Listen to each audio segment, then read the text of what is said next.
So Westbrook is a Michael Jordan client. Westbrook has been controversial. Westbrook played with a superstar. Westbrook's now on a national team with a national player, James Harden. And there's little old Damian Lillard up in the remote Pacific Northwest. He never has controversy. Nobody really talks about him. He's never played with a superstar. He's just rock steady. But you do get, despite all the marketing and promotion for Westbrook, Damian Lillard once again proved last night he's the better player than Westbrook. I mean, forget the stat sheet where Russell Westbrook took 2 3-pointers, missed both, took 12 free throws, made 5, 15 points, and a -10 plus minus. Whereas Dame shot 43% on threes, 7 free throws, made 6, 21 points, and a +3. We have a lot of examples of these guys facing each other. In fact, 9 times in the last 2 years. Portland won 3 of 4 this year against Houston, and the Blazers beat Oklahoma City and Westbrook last year. In the 9 games, Westbrook is 2-7, Dame is 7-2. Westbrook shoots 40%, Dame shoots 43%. Westbrook shoots 30% on threes, Dame shoots 42.5%. Westbrook is a -40, Dame's a +49. It ain't close. 9 meetings. Dame's a better shooter, less erratic, more dependable, a better teammate. It is not close. But Westbrook, whoa! You get a lot of whoa! You also get a lot of ugh. Ask yourself this, on the open market, who would swallow Westbrook's contract? A handful of awful teams. Who would, on an open market, make an offer for Dame Lillard? About half the league. One guy is the worst three-point shooter in the bubble. The other now, without Steph Curry, is the best shooter in the bubble. There's only 2 players in the NBA. Steph Curry and Damian Lillard. There's 2 in the NBA. Their shooting range is, they entered the arena. From that point forward, they can shoot from everywhere. That is it. But one guy went to UCLA, played with KD, plays with James Harden, was part of a national team, and one guy went to Weber State, and he's up in Portland, and he makes no news. Even the biggest shot of his life, he just looked at the camera and went, that's Dame, a significantly better player. But the politician that's got more marketing and more promotion and more donations and the bigger budget. I mean, listen, Oklahoma City, if you still think Westbrook's better, Westbrook left OKC. The team got better. How?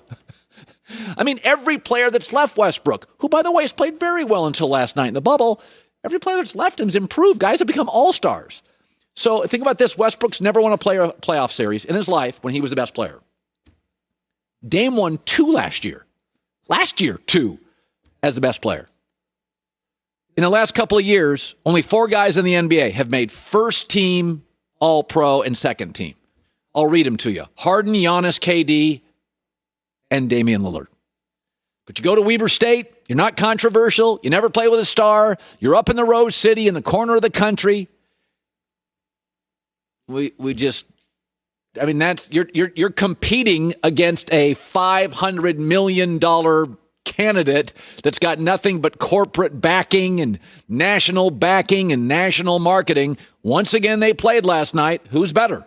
I don't think it's an argument anymore. Last 9 games, it is not close.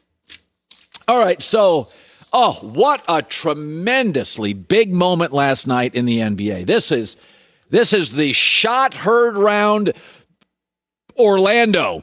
Here it is, the always entertaining Phoenix Suns and Devin Booker. Shocker, the team that hasn't cared about the regular season all year, the Clippers, doesn't care about the regular season, even in the bubble. This is big for Phoenix. They're 3-0 in the bubble. They're fighting for a playoff spot. It's a fun story. Phoenix is a really good NBA town. It's one of those NBA towns. They love their basketball. They've had bad basketball for several years, but it's a fun story for Phoenix. It means nothing for the Clippers. I mean, the Clippers this year have told us time and again. They got beat by 26 by Memphis this year in the regular season. Clippers did. They got beat by Sacramento twice. They got beat by Phoenix now twice. They lost to Chicago and Atlanta and awful Minnesota. They don't care.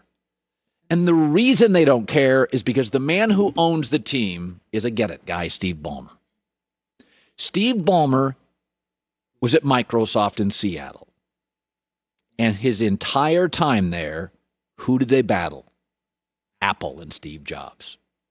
They write books about those relationships. Gates, Ballmer, Paul Allen against Steve Jobs. And when you're battling somebody that big, you got to have a better product. You need wins, big wins, not subtle wins and nuance. So Ballmer's been in this battle when he bought the Clippers. And he was now in a city with his Apple, the Lakers.